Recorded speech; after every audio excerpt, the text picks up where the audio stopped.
this pizza. That's a pretty good looking pizza. There's a lot of toppings on it, but it looks a little busier than it actually is. I opened up a can of mushrooms. I wanted some mushrooms, which is how you got this, and I am eating the rest, which is how I got this. But it looks pretty good. This is another one of the Costco crusts and sauce. I realized that on Sunday's vlog we had one, but I never actually talked about it. So let me tell you about it. It's pretty good, but it felt like it was lacking something. So this time when I was assembling the pizza, I added, after I put the sauce on, I added some oregano, garlic powder, and some red pepper flakes into the sauce. Hopefully that'll do something and add a little bit. But the pizza looks good. I'm going to be talking about the games I played in January 2021 today. But first, this pizza. One thing about this crust that I like compared to some of the other crusts we've tried is that this one gets really crispy. Mm-hmm. I think the additions definitely helped the sauce. Mm-hmm. Yeah, it's a good pizza. Also, I love pizza, so that helps. All right, so let's talk about video games. I did a first 20 stream today. I played a few games, and I want to talk about them. So first up was Fire Emblem. Shadow Dragon and the Blade of Light. It has a lot of subtitle. It's very hard to remember. This is the original Fire Emblem. This is the one that came out for the Famicom in Japan in 1990. I was given a code for it by Fayealina. Thank you, Faye. So I got a chance to try it. It was brought to the West for the first time officially in December on the Switch eShop. And they also released a physical version, although the physical version also has a digital code. Now, this game technically was brought over earlier as, I think, just Fire Emblem Shadow Dragon for the DS. But Fire Emblem fans aren't super hot on it for some reason or other. I don't know. Don't care. I just got a chance to play this one today. This one was good. This one's good. It's obviously dated because it's a Famicom game. There's a lot of information that is not necessarily in the game itself. A lot of the games of that era wanted you to look at the physical print media that came with the game, and this game is similar. So whenever you go to the weapon shop and you want to buy a weapon, you don't know what the weapons do. You don't know their attack power or whatever. You're just kind of blindly buying stuff like you would do in an old school RPG. The fun thing for me, and I think the fun thing for a lot of people, is treating these games as history lessons, especially for some of your favorite series. If you like Earthbound, if you like Mother 3, you should go back and play Mother 1. Same thing here. If you like the Fire Emblem series nowadays, you've played a few of the games, and you would call yourself a Fire Emblem fan, I think you should go back and play the first one for Famicom. It was a little challenging. I definitely had the risk of some of my units dying in the first battle. I played one battle, by the way. It probably took about 35 minutes. But overall, it was fun. The only complaint that I had is there seems to be some issue with the way Nintendo was emulating the game on Switch, and we were running into this really weird audio static problem. Originally, I thought that maybe it was on my end for the stream, but we come to find out that no, it was a part of the game, and other folks in chat that had the game personally had said that they had experienced that to some degree. So it comes and goes. It's kind of strange. I'm not really sure what's going on there, but the game itself is, solid. It is Fire Emblem. Also, you get a chance to play as Marth, which would probably be pretty exciting for Fire Emblem fans, and then maybe just, I don't know, Smash Brothers fans. But for $6 on the eShop, I think it's worth playing if you're a Fire Emblem fan. If you're not a Fire Emblem fan, I would start with a more modern Fire Emblem game. But maybe that was obvious. Next up was Forager. Forager is an idle clicking game. It's hard to explain fully. You start with a very small space of nothing and a pickaxe, and you have to get materials to make things, to make bigger things, to buy land, to continue to play the game. It's a hard sell because Forager doesn't really have a purpose other than using your time. That being said, it is straight dopamine hits. It just is. Like, the human brain really likes it when the progress bar fills up. And it is a game of progress bars. I think Forager has a perfect score on Steam, and, like, I totally understand why. I played about half an hour of it, and I was, like, fully engrossed in it. Having finished the first 20, that's the game that, like, I'm like, man, I'd really like to play more Forager. And I'm thinking, but why?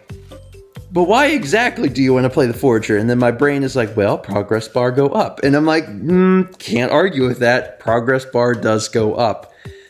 So if you're looking for that sort of experience, Forager seems like a pretty good fit. It's also available on basically everything at this point. So you shouldn't have any problem finding a way to play it. And as of December, it's out on iOS as well, which was like the last place it hadn't arrived. So yeah, it's certainly check out the first 20, if nothing else, but it's fun. I can't tell you that it's not fun. It is fun. I don't know if there's a grand goal in it. There's no story, at least at the beginning. It just plops you down on land. It's like click stuff. But I can't lie. I had a good time playing it. I would actually play it again, even though there doesn't seem to be a particular end in sight. The game after that was One Step from Eden. Oh, and Fire Emblem was given to me by Faelina. These other 3 games were all given to me by Jam, so thank you, Jam. Anyway, One Step from Eden was... It's hard to explain. Folks have compared it to Mega Man Battle Network, which is a series I never played. It is a deck-building game, but also an action, like, roguelike game. So you've got your side of the battlefield, the enemy has their side of the battlefield, and it's a deck-building game, so, like, you're playing cards, you're casting spells, you're using mana, but at the same time, you are in control of your character on this grid. You have to move, or you will get hit and die. And it's just a really wild feeling. The way I describe the game is frantic, and it is, because you're constantly focused on what you're doing, where you're standing, where the enemy is standing, because you're trying to line up your shots to get your spells cast correctly, but also they're shooting at you, so you're moving. And in the midst of all this, you're trying to keep track of the deck building aspect. If that sounds hectic, it is.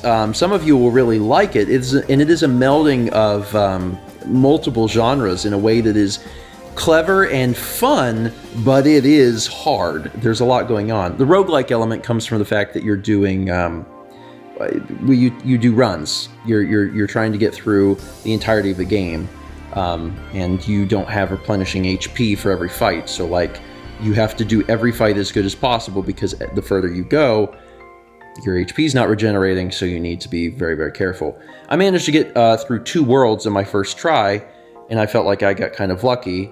And the deck building aspect is very fun, because after every fight, you're, like, choosing new cards and new ways to build up your character. So, like, it's fun, don't get me wrong. It's just, it's difficult. I had seen some gameplay footage of it before I played it, and I was like, this looks hard. And having played it, it is. It's very hard. I would, however, love to see some high-level play of that game, because I bet it's ridiculous. And then finally, the last game we played was Smile for Me.